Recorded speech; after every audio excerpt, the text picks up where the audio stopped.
to Japan at some point. Yeah. So what caused this decision a couple of years back, and why St. Kitts? Well, when I first got out of federal prison, I felt I had been treated incredibly unfairly by the United States government. For people that are interested in the details, we can talk about it, or RogerVere.com Maybe real quick, we should just hit on that. So why were you in prison? Sure. So the short summary is I read all these economic books, and I got really excited about the power of economic freedom to make the world a better place.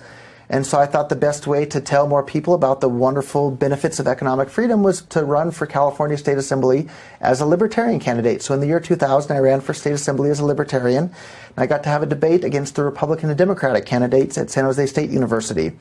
And in that debate, I called the ATF and FBI a bunch of jackbooted thugs and murderers in reference to all the children that they burnt to death in a church in Waco, Texas in, I think, 1994, I believe it was. Yeah, that sounds about right. And maybe their parents were religious nuts and really believed in all sorts of magic sky people and Jesus this and Jesus that.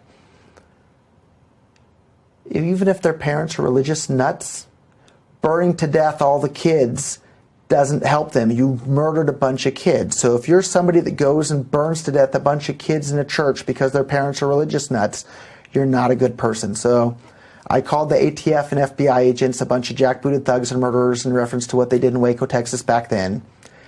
I still think they're a bunch of jackbooted thugs and murderers for what they did there. And not just that, there's plenty of examples, but it turned out there were some plainclothes ATF agents in the audience. And at that point, I was 20 or 21 years old, somewhere in that ballpark. And I had already had some success in business. And they really didn't like the things that this young man was saying. And so they started looking into me and figuring out, well, how can we prosecute this guy? And so at the time, I was selling computer components on eBay. And I was also selling a product called a Pest Control Report 2000 on eBay, which is basically a firecracker used by farmers to scare birds out of the cornfield. And today that sounds a bit crazy to sell firecrackers on eBay. This was, in 1999 or so. Right. This was back when eBay had a guns and ammo section, and you could buy AR-15s and shotguns and ammunition. They had a fireworks section, and it wasn't a big deal to be selling those sorts of things. So I was selling them on eBay. For those that are familiar with Cabela's Sporting Goods catalog, they were selling the exact same product in their catalog. Anybody could order them. They'd ship them to you in the mail. This was before 9/11, so it wasn't a big deal back then. I wound up being the only person in the entire nation to be prosecuted for selling those without a permit. Even while I was in prison, other companies were still selling the exact same product without a permit. Eventually, the manufacturer and the other resellers were all asked to stop selling them. None of them went to prison. None of them had to pay a fine. None of them had any problem whatsoever.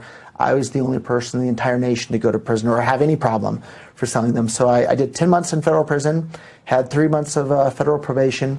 The day I was allowed to leave the country, I left the country.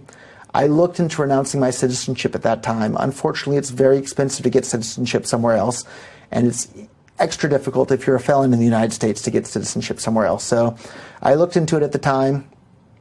It's a lot of money, a lot of work. Didn't have as much money then. So I decided, I guess it's good enough to just live outside of the U.S. Needed to pick a country, wasn't sure where to go. I had had one Japanese girlfriend before in the United States, and it was a good experience. So I figured there were more to be had in Japan. But if I had had a Russian girlfriend, I would have wound up in Russia. Or if Brazilian, it would have been Brazil. It was just kind of by chance that it was Japan. But here I am more than a decade later, and very settled in, and speak fluent Japanese at this point. I can give your next interview in Japanese if you'd like. Next time we'll do this in Japanese. But why St. Kitts, though, ultimately? So St. Kitts is one of the few countries in the world where you can get citizenship very quickly by investing in real estate. So I bought some real estate in St. Kitts, visited the island in person. I love St. Kitts. St. Kitts is a gorgeous place. The low all year is maybe 72 degrees, and the high is maybe 80, 85 degrees, not very humid, wonderful weather all year round. So I've been spending every single winter there. I think this winter will be my 4th or 5th year there. I'm headed there after LA. So it's a great place, and if you're looking for a holiday place, go to St. Kitts. I really recommend it. Yeah, now you're on the board of tourism there too, apparently. I'm happy to come and say hello. It's a small place in St. Kitts. So. Now I can obviously understand after hearing your story, which I had read about obviously beforehand. I can understand your frustrations, of course, with the government and all sorts of things, and that they singled out one person who all that.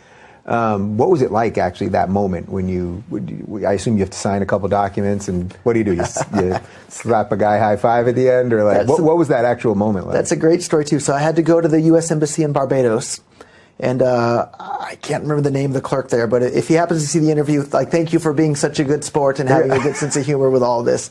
So I went up to and you have to have an interview in order to renounce your citizenship. And one thing that really surprised me, and I didn't know this, is you're not telling them that you want to stop being an American. You're asking for their permission to stop being an American. And I asked the guy at the window, I said, have you ever seen somebody be denied the ability to stop being an American? He said, oh yeah, it happens all the time. Really? Which really was stunning to me.